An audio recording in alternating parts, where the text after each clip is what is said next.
भले ही टीएमसी ने बंगाल म्यूनिसिपैलिटी चुनाव में अपनी जीत का परचम लहरा दिया है, लेकिन कांग्रेस को जीरो करने की ममता बनर्जी की तमन्ना पूरी नहीं हुई। कांग्रेस के सिपाही और चापदानी म्यूनिसिपैलिटी के कांग्रेस उम्मीदवार दारोगा राजभर ने दूसरी बार शानदार जीत हासिल की है। दारोगा राजभर की जीत से कांग्रेस समर्थकों में जबरदस्त उत्साह है। जीत के बाद अपने इलाके में पहुंचे दारोगा राजभर से हमारे रिपोर्टर ने खास बातचीत की। स्टार्ट है। आज हम चापदानी के वार्ड नंबर 7 के वर्तमान काउंसलर और इस बार फिर जीते हैं दारोगा राजभर से बात करेंगे। इस लहर में भी वो जीत गए हैं, सबसे बड़ी बात है। आइए हम बात करते हैं कि उनके जीतने की अहम वजह क्या रहा। दारोगा भाई, पैगाम टीवी में आपका स्वागतम है। इस बार भी आप जीत गए इस लहर में भी, इसकी वजह क्या रहा? देखिए, इसका वजह एक ही है कि हमने 6 सालों में सामाजिक बहुत सारा काम किया है। ग्राम सेवा समिति के मार्फत, एनजीओ के मार्फत बहुत सारे स्कूलों में काम किया है, जो आप जानते हैं। इसके अलावा शादी विवाह 55 शादियाँ इसी जगह में हुआ, गरीब लड़कियों। इसके अलावा सोशल काम बहुत सारा किए और मन्नान साहब के फंड से भी बहुत सारा काम हुआ। हमारे चेयरमैन साहब ने भी हमको कोऑपरेट किया वार्ड में बहुत सारा डेवलपमेंट काम के लिए। ओवरऑल सब कुछ लेकर के देखा जाए तो समाज से हम जुड़े रहे और सामाजिक जो भी काम होता है उससे बढ़ चढ़ कर हमने काम किया। यही कारण है कि लोगों ने हमें फिर दोबारा पसंद किया और पिछले तुलना में 188 वोट से जो हम जीते थे, इस बार हम 523 वोट से जीते। जनता का आशीर्वाद हमारे ऊपर रहा और इसका नतीजा आपको देखने को मिल रहा है। इलेक्शन के दौरान आप क्या फीलिंग कर रहे थे? इतना सख्त मुकाबला रहा इस बार।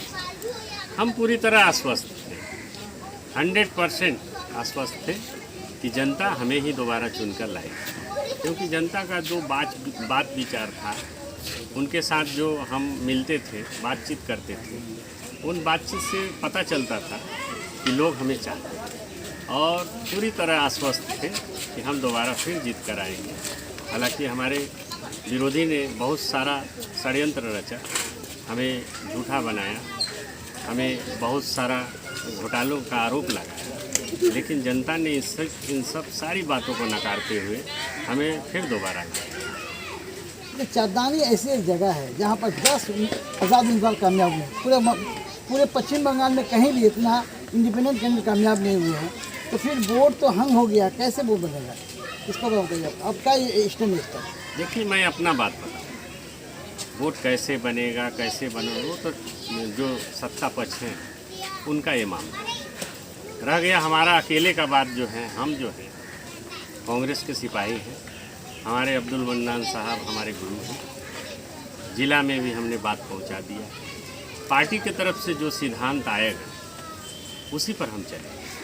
पार्टी हमें जिस प्रकार से आदेश दे उसको मानते हुए हम वही काम करेंगे। अच्छा, अब जीतने के बाद अब क्या क्या काम करेंगे जो वार्ड में रह गया है काम?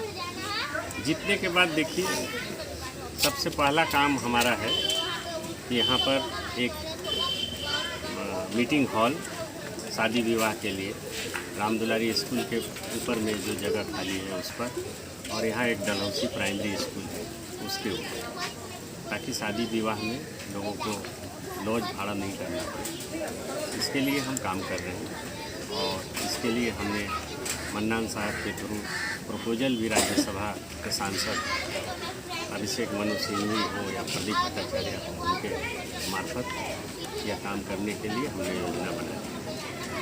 और मेन काम यहाँ पर है हाउसिंग का जो काम बाकी है उसको पूरा करना है और रास्ता घाट मोटा मोटी सब ठीक ठाक है।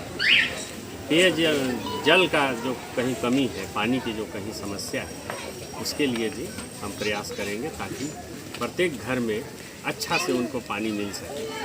इसके लिए एक बड़ा पंप बैठाने का भी हमारा योजना है ताकि रिजर्व में रहे। 2 पंप खराब होने के बाद यह पंप चलेगा, यह भी हमारा प्लान है। मसला एक बहुत बड़ा है, वो जूट नहीं होता। इसको हालांकि इसके आपकी जिम्मा नहीं है, लेकिन क्या आप इसको सोल्व करने के लिए कुछ रास्ता निकालेंगे? देखिए, नॉर्थब्रुक जूट मिल का जो बात है, ये भी बंद हुआ। हम लोग यहाँ से कई यूनियन के लोग हमारे साथ यहाँ के मिनिस्टर बेचाराम मन्ना के पास हम लोग गए। उनको लिखित हम लोगों ने प्रपोजल दिया, डिपुटेशन दिया कि जल्द से जल्द मिल को खोला जाए और यह कंपनी जो मनमानी ढंग से मजदूरों पर अत्याचार कर रहा है उसके बारे में विचार किया। उन्होंने आश्वासन दिया था, लेकिन लगभग 1.5 से 2 महीना हो गया, इस पर कोई विचार नहीं हो रहा। यह तो हमारे मार्फत, आपके मार्फत यह संदेश जाना चाहिए कि माँ माटी मानुष की सरकार है, जनता की सरकार है, लेकिन यहाँ पर मजदूर मर रहे हैं खाए बिना। कई दिनों से मिल बंद है। इसके बारे में कौन विचार करेगा? यहाँ की सरकार को विचार करना पड़ेगा, यहाँ के बड़े बड़े जो नेता हैं उनको विचार करना पड़ेगा। हम लोग तो सिर्फ विरोध कर सकते हैं, हम अकेला क्या कर सकते हैं? यही बताइए यार। हमारा काम है विरोध करना और लोगों का बात को, जनता का बात को सरकार तक पहुँचाना। इसका निर्णय तो सरकार को लेना पड़ेगा और सरकार लेगी। यही है हमारे तरफ से। जूट मिल बंद, इलेक्शन खत्म, कैंपेन खत्म, मुहिम खत्म, कब जूट मिल चालू होगा? जब दरोगा राजभर से बात की गई तो उन्होंने कहा कि हमने कोशिश की, लेकिन ये तो काम सरकार की है, माँ माटी से सरकार की है। अगर वो कुछ कोशिश नहीं कर रही है तो फिर आवाम भी काफ़ी परेशान है। जो इस बात की है कि जूट मिल को जल्द से जल्द चालू किया जाए। मैं साजिद परवेज, पैगाम टीवी, चाबदानी हूँ।